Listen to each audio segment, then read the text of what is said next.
Hi guys, welcome to this short video about the question how you can resize an image with built-in tools on Windows 10, Windows 11, so you don't have to download and install anything.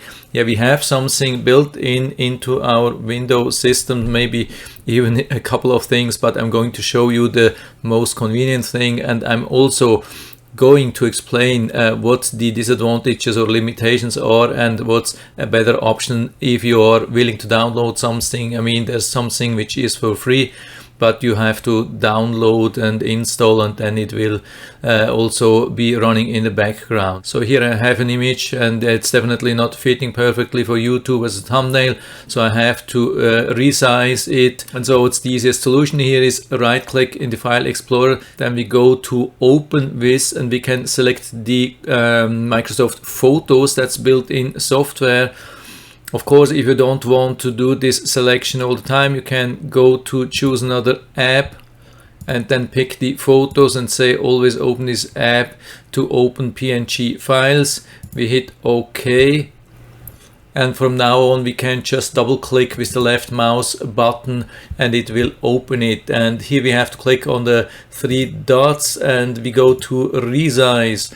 And we have already three built-in options here, but we can use our own definition, our own dimensions. And the perfect size for YouTube is, as far as I know, 1280 by 720. And we have two options. We can click on maintain aspect ratio, or we can ignore it. Of course, in this case, I'm ignoring it.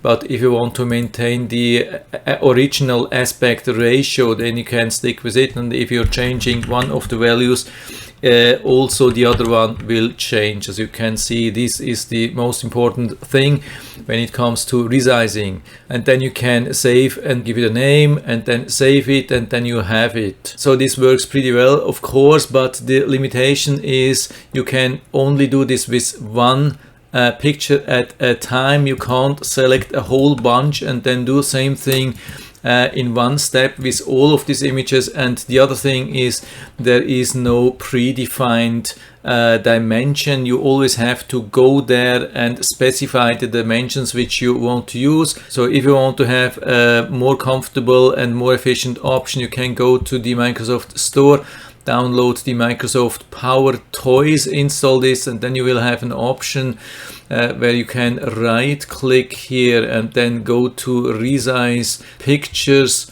and even do that when you have selected more than one. And then you can either choose something which is predefined like from the program, or you have predefined, or you can add something. You can click on the settings here.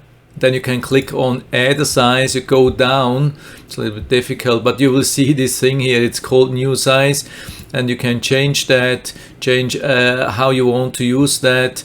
If you want to have it fit or fill or stretch. I mean, stretch means disregard aspect ratio, and fit will maintain the aspect ratio. That's what it means, a little bit different names, but apart from that, it's really convenient, and you will have these new definitions also available directly in File Explorer. So that's it. I hope I've been able to help you a little bit with this video. If you have any questions or comments or better solutions, just let us know down in the feedback area. I'm always happy to talk about new things, and if you like the video, give me a thumbs up, subscribe my channel. Thanks for watching, see you next time.